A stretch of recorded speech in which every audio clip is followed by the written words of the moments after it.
तोशाखाना की तहकीकात के सिलसिले में हुकूमत की फुर्तियाँ जारी हैं। नैब की तफ्तीशी टीम दुबई पहुँच गई। नैब डायरेक्टर रिजवान अहमद की सरबराही में टीम ने कीमती घड़ी की फ़रोख्त से मुतालिक मालूमात इकट्ठी की। घड़ी खरीदने के दावेदार उमर फारूक के घर का भी दौरा किया गया। नैब टीम ने UAE में पाकिस्तानी सिफारत खानों और कुछ दुकानों का भी दौरा किया। अगर ये वीडियो आपको पसंद आई है तो हमारे चैनल को सब्सक्राइब कीजिए और बेल आइकॉन को क्लिक कीजिए। बोल के खिलाफ साजिश हुई, न गवाह मिला न सबूत, लेकिन केस में अब तक बरियत क्यों ना हुई? जब मुद्दई और तफ्तीशी खुद एतराफ कर चुका है कि कभी कोई जुर्म हुआ ही नहीं, तो केस में बरियत क्यों नहीं हुई?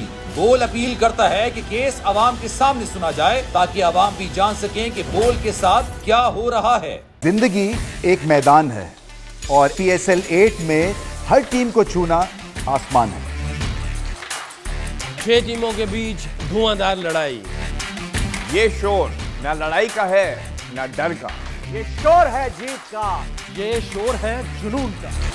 खेल का जुनून रोजाना रात 11 बजे सिर्फ बोल न्यूज पर।